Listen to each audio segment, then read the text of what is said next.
This is Steve Close posting another climate video from, looks like isit.org. This is an answer to Greta Thunberg.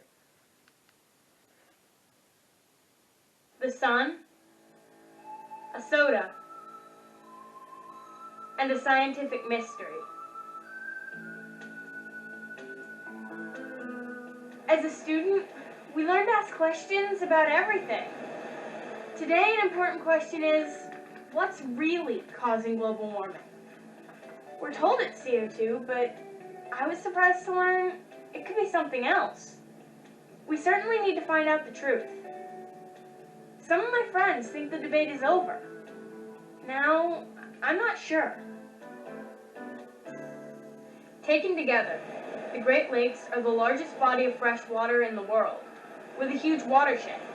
The water level is down right now, but in the 1980s and 90s, there was concern about high water and shore erosion. Weather changes constantly, day to day, month to month, and in yearly cycles. Scientists tell us that climate, like weather, changes in repeating cycles. Sometimes, these changes create big problems for people living on planet Earth.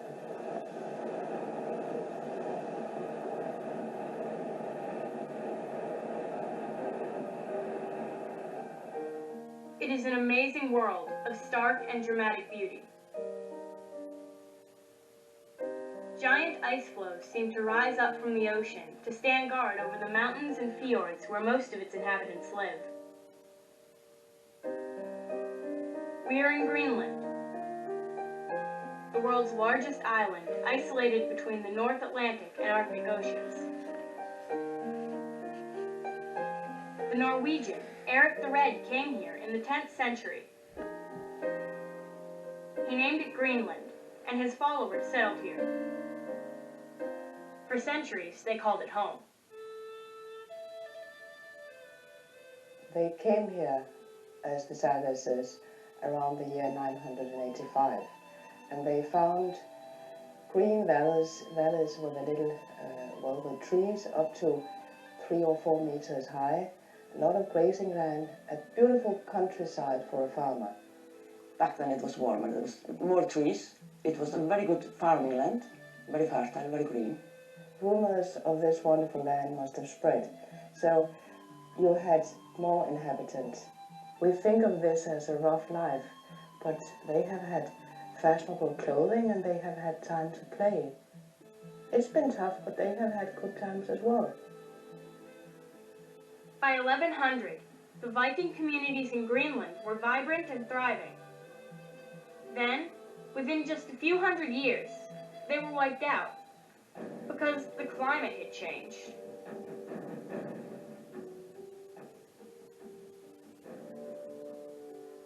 The climate changed. That's a fact, everybody knows that. So it was getting very hard to be a farmer. And, well, they didn't get enough hay for the animals. And the animals were freezing and starving, so the animals died.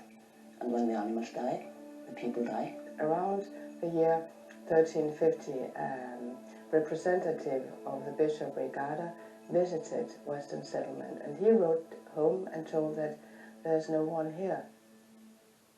In just 300 years, Greenland had grown so cold that all the Vikings who lived there for generations were completely gone. Meet Dr. Willie Soon.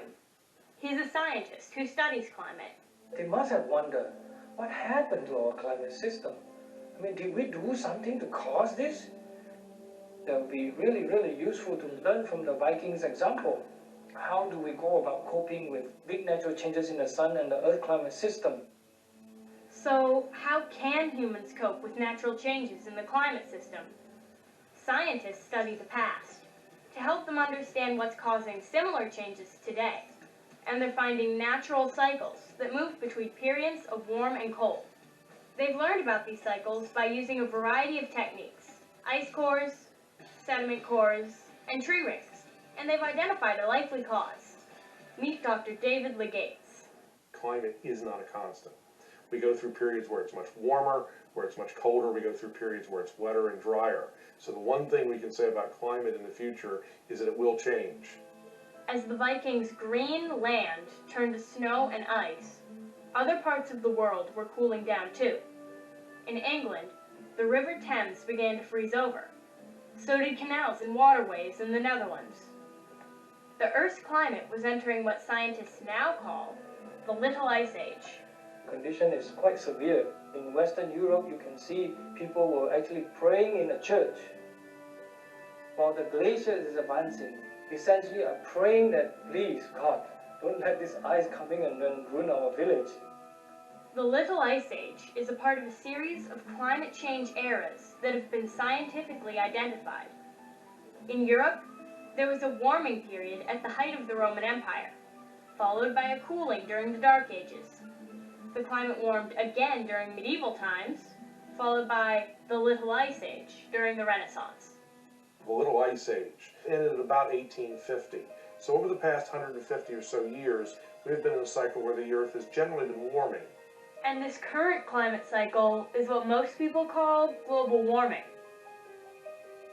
The sun is the key ingredient to climate. I mean, 99.9% of the energy on the Earth that goes into the climate system comes from the sun. The sun, of course, in terms of its light energy output, is probably the only true external driver of the Earth climate system, because there is no other forces on Earth that would supply that amount of energy for the air to move around, the ocean current to move around, or trees to grow. So there is no doubt that the sun is the main driver and supplier of energy to the Earth weather and climate system.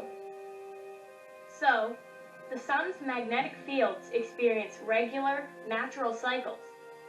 And scientists have found that when sunspot activity changes, temperatures on Earth change.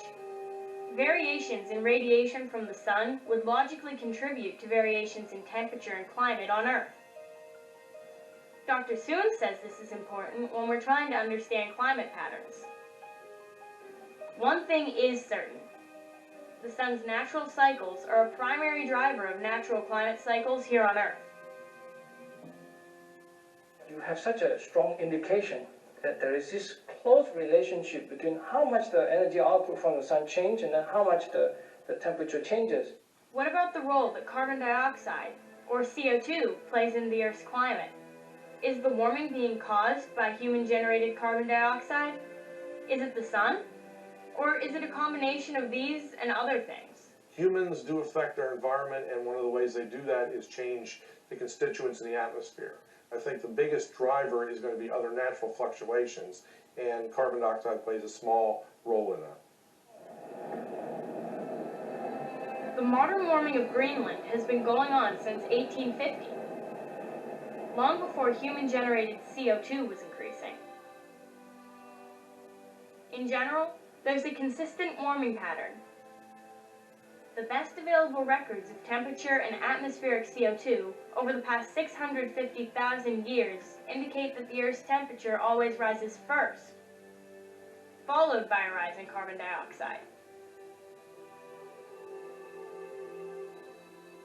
Published papers clearly shows that it is always the temperature rises first by at least several hundred years to a few thousand years. And then the carbon dioxide curve responds and it follows. So it is a very clear scientific consensus on this issue. If a warmer Earth leads to increased levels of CO2, and not the other way around, then can humans' use of fossil fuel be the cause of global warming? Most of us still have that nagging question in us, Yes, we have emitted all this carbon dioxide. Are we really melting all the ice cap? Or is it something even more powerful than that? Meaning that could it be even the sun actually is doing it? Some scientists think the world's oceans may play a key role in all of this. They contain large amounts of carbon dioxide, which, when the sun heats them up, is released into the atmosphere. We see the same effect when we have a can of soda. As we've learned, the bubbles in soda are carbon dioxide, or CO2. As you hold the can, it warms up and gives off bubbles of carbon dioxide. Leave an unopened can sitting on a picnic table, and when you open it, you get a dramatic idea of the impact of the sun. if you started to warm the surface ocean temperature, the ability for the ocean water to hold this carbon dioxide in the system is a lot less, meaning there will be more of this carbon dioxide effusing out. Scientists are also looking at the ice cap on Mars. It's been shrinking, like the Earth's polar ice caps are shrinking. Mars isn't affected by CO2 we create to make iPods or grow more food, but it is affected by the sun's radiation. You clearly see drastic warming, okay, and melting of the ice cap. Okay? There's no doubt there's something natural occurring that has caused the ice cap to melt away on Mars, and the forces could not be human emission of carbon dioxide. The one thing I've learned over about 30 years of studying the climate has been it's a very complicated system. We like to simplify it for discussion with students, with laypersons, but it's really a very complicated system. This is the challenge. Do we really understand what's happening? We are urged to accept just one theory, that human-generated CO2 is the principal cause of global warming. Yet, these and other scientists point to other possible causes. The journal, Physics and Society, which is a publication of the American Physical Society with a membership of over 50,000 physicists, now welcomes debate of the question. Scientists are also expressing concern about the distortion of the science. Those views are indeed promoted by political bodies, which is the Intergovernmental Panel for Climate Change, and there appears to be a corrupted process, in my opinion, of their bodies. There's a science document, which is really written by scientists for scientists. There's also a summary for policymakers. It's put together by policymakers, and in many cases they go back to the scientists and say, can you change the science document to match our summary? We want to beef this up. We want to make it look worse. That's not the way science is done. I think science and scientists are being misused in a lot of ways. And these are all becoming really a war of words instead of war of evidence and science that troubles me. So the idea of science is you're really supposed to be skeptical. So there's always a quest to verify what we know, to understand that we haven't made a mistake, and that we continue on and develop science. If we close our mind, if we close the doors, we are now shutting ourselves out from the real truth, which is what science is all about after all. Does this trouble you? Why would these scientists be told not to question human-created CO2 as a cause of global warming? What if human activities aren't causing global warming? There is no one in the world who would insist that everything is having to do with the sun. All we are trying to do is that there's this plausible picture of how the sun could cause some of the changes in the climate system. Why not study it carefully? It's very, very difficult, in my opinion, to try to insist and suggest that carbon dioxide, even as of today, when we emit this carbon dioxide, is going to drive the climate system. It's a complete false picture, and there's no such scientific basis to support that. I'm not a scientist. I'm a student like you, but everyone knows what science says is true changes with each new research project, and with every new piece of evidence. Even research as recent as last year's is frequently incomplete or inaccurate. From what I've heard, the cost to reduce CO2 would be enormous. And as the scientist said, this may not even be the cause.